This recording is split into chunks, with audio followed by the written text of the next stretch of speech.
Hello and welcome to this video series on muscle building. I'm super excited to share this with you and thank you for taking the time to come and listen to understand a little bit more and educate yourself on how to build more muscle. So the first thing I want to do is jump in and give you some content that you can use straight away and understand to start building as much muscle as possible, because if you understand some of the elements I talk about today, it creates a perfect foundation for you to add all the details that I'll be covering in the coming videos. So first up, you need to understand that the human body is an incredible mechanism. It can do some incredible things, but despite being capable of tremendous feats of strength, endurance, ingenuity, the human body doesn't like to do the extraordinary. It likes maintenance.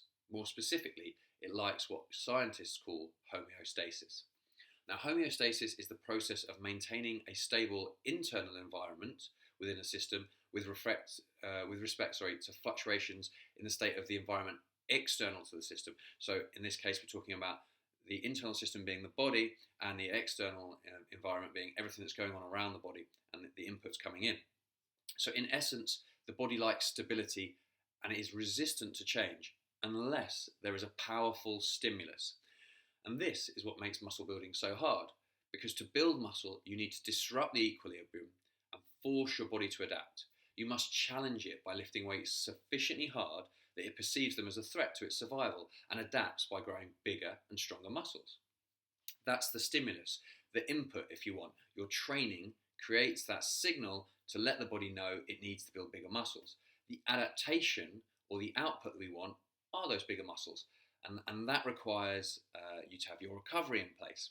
And bigger muscles in terms of sports science speak is known as hypertrophy, muscle hypertrophy. So if you hear me mention the word hypertrophy today, that's what I'm talking about, building bigger muscles.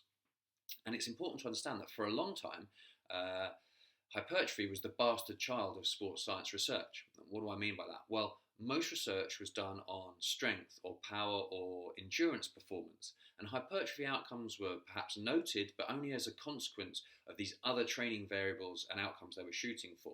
And that meant a lot of the early research didn't really tell us too much about how to build bigger muscles.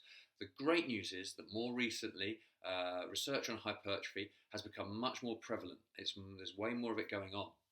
And this helps us to make more informed decisions about optimizing the hypertrophic response to training. So how to maximize your muscle gains based on scientific evidence. We can now make some reasonably good, solid recommendations. Whereas before, we just had to rely on trial and error. And that takes a long time. So now we can fine tune and fast track the process, which is really, really exciting and has helped me and loads of my clients get phenomenal results. So if you're going to be training for building muscle, there's some things you need to know. First of all, you need to be realistic with your expectations. I'm sad to say that building muscle is a relatively slow process. Compared to fat loss, which can happen quite rapidly, muscle building takes that little bit longer. We can't really change it. You just need to understand it, accept it, and then get to work to start building muscle. Have the right mindset, a growth mindset. Realize that it is possible. You can do it. I did it. I was a naturally skinny guy, and I've added over 50 pounds, which is more than 25 kilos, or nearly 25 kilos of scale weight. But it took time and it took hard work. And it's going to require the same for you. But the great news is, for a long time, I was guessing. I didn't know what I was doing. Now I've done the research, and I'm going to share that with you. So there are two major elements which can contribute to your hypertrophy results. And I kind of indicated what these were earlier on.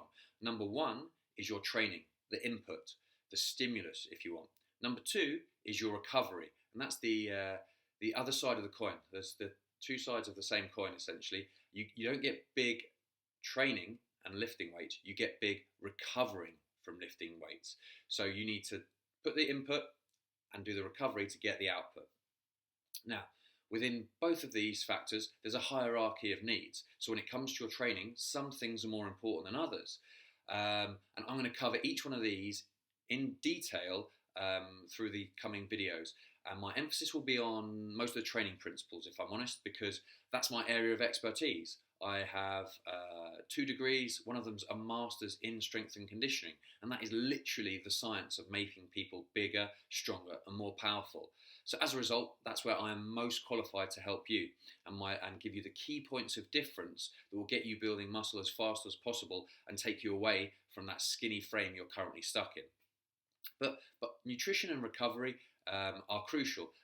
In essence, nutrition is part of your recovery toolbox, and without the knowledge here, you will let yourself down. If you just train hard but you don't eat properly and don't recover well, you won't build any muscle. So I will also be covering that in detail.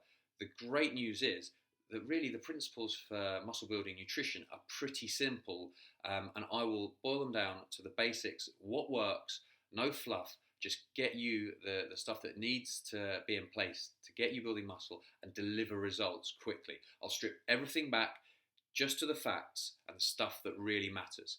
So that's the end of today's video. I'll see you next time for the first training video, where I'm going to start identifying exactly how you need to be training to build the most muscle possible.